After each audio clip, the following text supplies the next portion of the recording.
ازيكم عاملين ايه؟ يا رب تكونوا بخير وكله تمام. هنكمل مع بعض السلسلة اللي بدأناها في شركة لاروش بوزيه، وبنتكلم عن منتج بالتفصيل. النهاردة بقى جه الدور على الباشا سيكا بلاست في 5، حبيب الملايين ده. انا عارف طبعا بقى نضارة، بشرة زجاجية ومسامات، الكلام اللي بيتقال كتير ده وملوش اي اساس من الصحة، بس عارف انتوا بتحبوا الكلام ده. فخلينا نتكلم عن الحاجات اللي بتتقال عليه، قد تكون صح، والحاجات اللي غلط. وفعلا مش عشان نفعت مع حد او اتنين او تلاتة نقوم معممين القاعدة. خلينا نتكلم عن المنتج نفسه واحدة واحدة. اسم المنتج سيكا بلاست بوم بي 5. ايه هو السيكا ده؟ السيكا دي هي اختصار كده للسنتيلا اشياتيكا، ودي مادة مستخلصة من مصدر نباتي موجودة في الهند تقريبا. ليها خصائص تعمل ايه بقى؟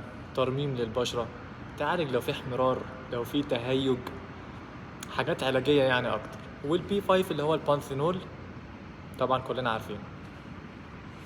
طيب، هل ينفع يستعمل لمجرد ان انا شفت حد بيتكلم عنه كمرطب يومي مثلا؟ لا، ما ينفعش. ليه ما ينفعش؟ لان هو نفسه الكريم نفسه بيقول على نفسه انا مش مرطب، انا معالج. يعني ايه معالج؟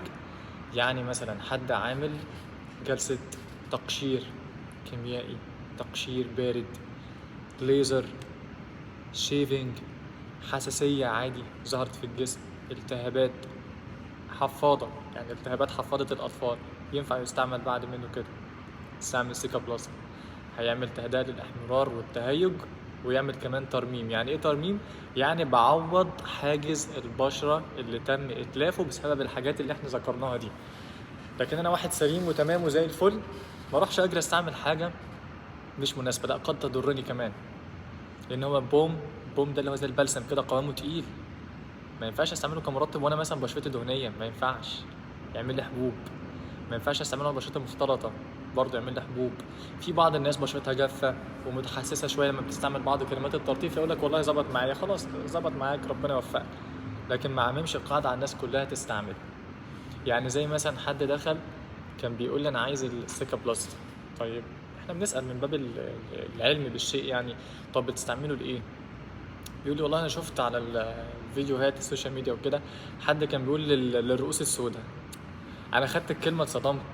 ابعد حاجه كنت افكر فيها ان حد يستعملها عشان يعالج الرؤوس السوداء. ليه ده؟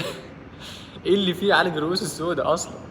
يعني الرؤوس السوداء دي خلاص المسامات اصلا مكتومه ومتقفله، لحد ما عملت لك مسامات سوداء، رؤوس سوداء، اول ما ادخل حاجه مش هتخش اصلا، يعني ده مش هيعدي من تحت الجلد.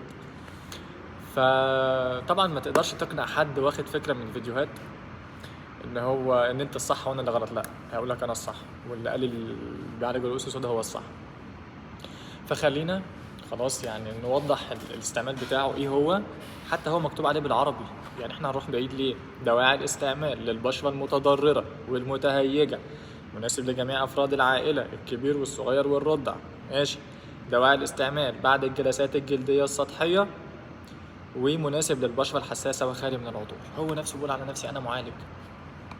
عارفين كمان ممكن يستعمل كافتر صن. اه والله، يعني اللي اشتراه وما نسيبش وشه خليه معاك في الصيف، لو رحت تعمل تان ينفع يستعمل افتر صن. هيعمل ترميم للجلد بسبب التضرر اللي حصل من الشمس، اهو ينفع في الحاجات دي.